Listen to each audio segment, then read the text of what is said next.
ഔദ്യോഗികമായിട്ട് നമ്മൾ ആവശ്യപ്പെട്ട് മിനിസ്റ്ററെ പോയി കണ്ടു. അദ്ദേഹം അനുഭാവപൂർവ്വം പിന്നെ അപേക്ഷയൊക്കെ വാങ്ങി. പക്ഷെ അദ്ദേഹത്തിന് കാരണം ഈ നാട്ടിൽ ഇങ്ങനെ ഒരു പരിചയക്കുറവ്, കാരണം ഇങ്ങനെ ഒരു സംവാദ പിന്നെ ശൈലി അന്ന് ലോകത്ത് എവിടെയും അങ്ങനെ ഒന്ന് കേൾക്കാത്തത് കൊണ്ട് അത് സംഭവിച്ചാൽ എങ്ങനെ ഉണ്ടാവും കാരണം ആളുകളൊക്കെ അത് ഉൾക്കൊള്ളാൻ മാത്രം എന്നൊക്കെയുള്ള ഒരു പരിചയക്കുറവിൻ്റെ ഒരു ഇതുകൊണ്ട് അത് നടന്നില്ല.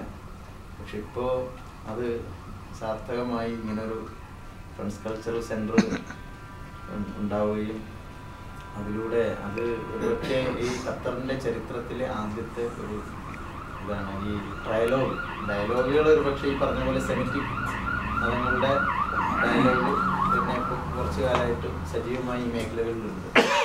പക്ഷേ നമുക്ക് പൗരസ്ത്യ വിശേഷിച്ച് ഇന്ത്യയിൽ വളരെ പ്രബലമായ പിന്നെ ഹൈന്ദവ ദർശനത്തെക്കുറിച്ച് ഇത്ര പിന്നെ അളവിൽ ഈ മിഡിൽ ഈസ്റ്റിൽ ചർച്ച ചെയ്യാനും പിന്നെ പഠിക്കാനും മനസ്സിലാക്കാനും ഒക്കെ ഉള്ളൊരു അവസരം അതിൻ്റെ ഒരു തുടക്കം ആയിക്കൊള്ളട്ടെ ഇത് എന്ന് പിന്നെ ഇത് ചെയ്യാണ്. കാരണം നമ്മൾ പരസ്പരം അറിയുമ്പോഴാണ് യഥാർത്ഥത്തിൽ നമുക്ക് ഓരോരുത്തർക്കും റിഫൈൻ ചെയ്യാൻ കഴിയും.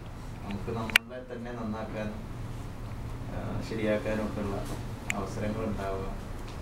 ഈ മനസ്സുകൾക്കിടയിൽ ഇഴയടുപ്പം ഉണ്ടാകണമെങ്കിൽ ഇടയ്ക്കിടയ്ക്ക് ഇടപഴകിക്കൊണ്ടിരിക്കും. അപ്പോൾ ഇടപഴകലുകളുടെ കുറവ് പിന്നെ നമ്മൾ തന്നെ നമ്മുടെ വേദികളിലും ഇതിലും സജീവമാകുമ്പോൾ മറ്റുള്ളതിന് സമയം ഉണ്ടാവില്ല.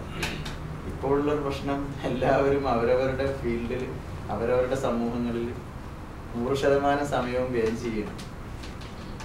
പകരം അതിനെ ഒന്ന് സന്തുലിതമാക്കി കുറച്ചൊക്കെ നമ്മൾ പിന്നെ ഇപ്പോൾ നാട്ടിൽ കല്യാണം മരണം പിന്നെ ഒരുപാട് അവസരങ്ങളുണ്ട് ഇടപഴകലുണ്ട്. പ്രവാസിയെ സംബന്ധിച്ചിടത്തോളം അങ്ങനത്തെ ഒന്നും പിന്നെ ഇവിടെ മരണം സംഭവിക്കാത്തത് കൊണ്ടല്ല, പക്ഷെ മരിച്ചത് ആളുമായിട്ട് അടുപ്പവും ബന്ധമൊക്കെ ഈ പറഞ്ഞ പോലെയുള്ള റൂമുകളിൽ പോലും താമസം, ഫ്ലാറ്റുകൾ എടുക്കുന്നത് പോലും ഒരു പ്രത്യേക ഏരിയകളിൽ ഇങ്ങനെയൊക്കെയുള്ള വളരെ പിന്നെ എന്താണ് അണ്ടർ കറൻസുകൾ ഇവിടെ ഉണ്ട്. അതൊക്കെ ഒന്ന് മാറ്റാൻ ഒക്കെയുള്ള ഇപ്പോൾ വാടകയൊക്കെ ഒന്ന് കൂടിക്കഴിഞ്ഞപ്പോൾ എല്ലാവർക്കും ഇപ്പം അതൊന്നും വലിയ നോട്ടില്ലാതായി.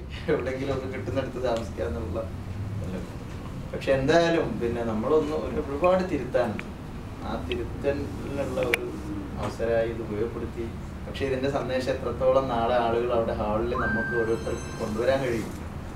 ഓരോ പിന്നെ ഈ വിശേഷിച്ച് കമ്മ്യൂണിറ്റി ലീഡേഴ്സിന് അവരിലൊരു മാറ്റം വന്നാൽ അവരുടെ സംഘടനകളിലൊക്കെ അതിൻ്റെ പ്രതിഫലനം ഉണ്ടാവും.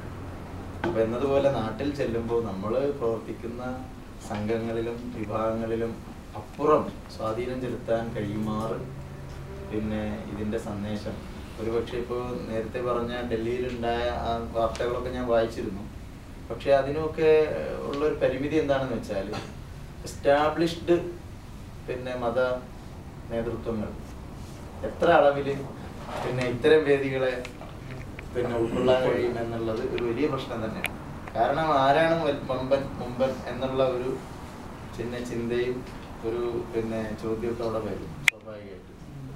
അപ്പോൾ പിന്നെ അവരവര് ഇരിക്കുന്ന ഇടങ്ങളും ആസ്വദിക്കുന്ന അവസ്ഥ പിന്നെ എന്താണ് ആ സൗകര്യങ്ങളൊക്കെ പിന്നെ വിട്ടൊഴിയുക എന്ന് പറയുന്നത് ഒരിക്കലും സംഭവിക്കാൻ പോകുന്നില്ല. അപ്പോൾ നിലനിൽപ്പ് എല്ലാവരുടെയും ഒരു പ്രശ്നം തന്നെയാണ്.